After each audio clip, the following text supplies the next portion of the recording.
আসসালামু আলাইকুম ওরহমতুল্লাহি ওবরাকাতু। প্রিয় দর্শক, আজকে আমি আছি ঐতিহ্যবাহী ব্রিকলেন জামে মসজিদে। এই মসজিদটির অনেক অনেক ইতিহাস আছে, ইতিমধ্যে আপনারা জানেন, এবং ইংলিশ হেরিটেজের লিস্টেড টু বিল্ডিং। এই কারণে এই বিল্ডিংয়ের অন্যরকম একটা তাৎপর্য তো আছেই। তাছাড়া আল্লাহর ঘর মসজিদ হওয়ার কারণে এর গুরুত্ব আমাদের মুসলিম কমিউনিটি, বিশেষ করে বাংলাদেশি কমিউনিটির কাছে অনেক বেশি।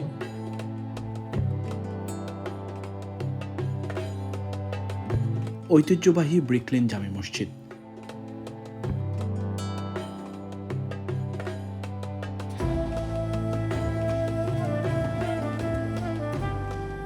আপনাদের সহযোগিতা প্রয়োজন। ইংলিশ হেরিটেজের লিস্টেড টু বিল্ডিং, যা 1976 সাল থেকে ব্রিটেনের মুসলিম কমিউনিটির একটি আইকনিক মসজিদ। আসসালামু আলাইকুম রহমতুল্লাহি ওয়া বারাকাতুহু। আমি ব্রিকলেন জামে মসজিদের পক্ষ থেকে আপনাদের সবাই জানাই রমজান মোবারক।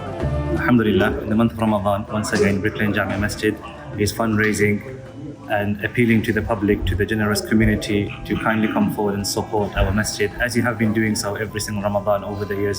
এই মসজিদটা একমাত্র মুসলমানদের দানেই এই মসজিদ খরিদ করা হয়েছে, আজ পর্যন্ত চলতেছে, এবং যত উন্নয়নমূলক কর্মকাণ্ড অন্য কোনো ফান্ড না আনে, কেবলমাত্র মুসলমানদের দানের বিনিময়ে এটা হয়ে থাকে।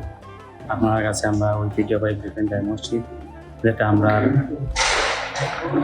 মুসলমান বাঙালির সাহায্যে চলে আইছি, এখন পর্যন্ত চলে রাখামাখিও চলতো।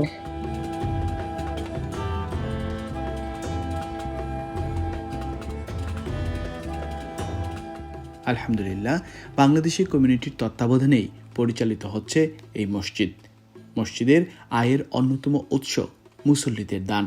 1976 সালে এখানে এই বিল্ডিংটি ক্রয় করে এখানে যদিও মসজিদ করা হয়, কিন্তু এই বিল্ডিংয়ের বছর হচ্ছে 300 বছরের উপরে।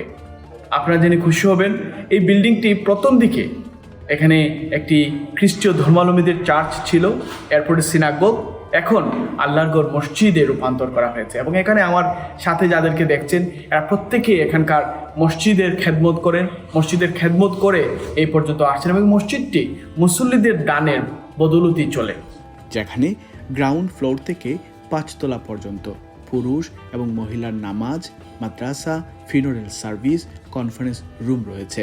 প্রতিদিন হাজার হাজার মুসল্লি এখানে নামাজ পড়েন। শত শত শিক্ষার্থীর কোরআন শিক্ষা, উইকেন্ড ক্লাস, সামার কোর্স পরিচালনা করতে গিয়ে শুধু মুসল্লিদের দানই যথেষ্ট হয় না। And all of these operations are only possible if we have enough funds to sustain it, to sustain them. And Alhamdulillah, the generous community has always supported the masjid, and it is solely through the generous contributions of the community that the masjid has been able to offer its services. আমরা এই মসজিদে বিভিন্নমুখী কার্যক্রম আছে, আমাদের মাদ্রাসা আছে, evening weekend এবং হাফিজের মাদ্রাসা আছে। এরপরে এই মসজিদের যে আমরা জানি এটা একটা লিস্টেড বিল্ডিং, প্রত্যেকটি কাজে দ্বিগুণ তিগুণ খরচ হয়, এবং আমাদের কমিউনিটির দানের বিনিময়ে চলতেছে। আপনারা জানেন যে ব্রিকলেন মসজিদ একটা ঐতিহ্যবাহী মসজিদ, এটা লিস্টেড টু বিল্ডিং। এই বিল্ডিংয়ের অনেক কাজ লাগে। আজকে যদি এইটা এই বছর করা যেত না, একবার ইয়ারি আবার ওটারে আবার নতুনভাবে করাই লাগে। আর লিস্টেড টু বিল্ডিং কাম করাইতে গেলে আপনারা জানেন 2 গুণ 3 গুণ পয়সা লাগে। আমরা ইমাম সাহেব আপনারা সামনে 2000 আছে। তাছাড়া লিস্টেড বিল্ডিং হওয়াতে এর রক্ষণাবেক্ষণ বা মেরামত খুবই ব্যয়বহুল। প্রতি রামাদানে টিভি আপিলেও আপনাদের দান আয়ের অন্যতম আরেকটি উৎস। এতে ছোট বড় কাজ তদারকি করা সম্ভব হচ্ছে। আমি যে বিষয়টা আজকে আপনাদের সাথে তুলে ধরতে চাই, যেহেতু এটা English heritage listed two building, এটার যেভাবে তাৎপর্য আছে, তদ্রূপ এখানে রক্ষণাবেক্ষণের খরচ কিন্তু অন্যান্য সাধারণ যে কোনো বিল্ডিংয়ের চেয়ে অনেক বেশি। সে কারণে প্রতি বছর আপনারা দেখেন আমরা এনটিভিতে লাইভ ফান্ডরাইজিং আপিলটি করি। এবছরও আমরা লাইভ ফান্ডরাইজিং আপিল করা হচ্ছে। এর অন্যতম কারণ হচ্ছে প্রতি বছরই দেখা গেছে কখনো দরজা, কখনো জানালা, অজুখানা, মহিলাদের জন্য ব্যবস্থা করা, সুব্যবস্থা করার জন্য, বা আপনারা দেখছেন এয়ার কন্ডিশন, এখন অনেক গরম পড়ে, অনেক ক্ষেত্রে 32-35 ডিগ্রি সেলসিয়াস হয়ে যায়। বেসমেন্টে এটার অনেক প্রয়োজন হয়, এয়ার কন্ডিশন আবেদন রাখা হচ্ছে। পাশাপাশি আপনি যদি একবারে টপ ফ্লোরে দেখেন, এখানে লোকাল যারা আছেন এদের মানুষের সন্তানদের জন্য এখানে আরবিক শিক্ষার ব্যবস্থা করা হয়, মাদ্রাসার মানুষের জন্য এখানে শিক্ষার ব্যবস্থা করা হচ্ছে। আর তাই এই 15 রামাদান 25শে মার্চ সোমবার এনটিভিতে এক লাইভ ফান্ডরাইজিং আপিলের আয়োজন করা হয়েছে। আমরা আশা করব যে আপনারা উদার হস্তে এখানে দান করবেন এবং এই মসজিদটা কিয়ামত পর্যন্ত, আমাদের মাইমুরব্বরা এটা করে গেছেন, এবং কিয়ামত পর্যন্ত আমরা এই মসজিদ হিসাবে থাকি, এটাই আমরা চাই। আমরা মরার পরে এখান থেকে যত ইবাদত হবো, সব ইবাদতের সওয়াব আমরা আমার কবরে পাবো, এটা আমাদের ঈমানি বিশ্বাস। If the community continues with its generous support, may Allah subhanahu wa ta'ala give us all the tawfiq to support the house of Allah subhanahu wa ta'ala and accept from us our efforts. আমি আপনার সামনে আকুল আবেদন ইয়ারি আজিজুর রহমান 15 রমজান আমরা মুক্ত হস্তে আল্লাহর হস্তে দান করতা এই কামনা নিয়ে আমার সামনে হাজির 15 রমজান ইনশাআল্লাহ। আসসালামু আলাইকুম।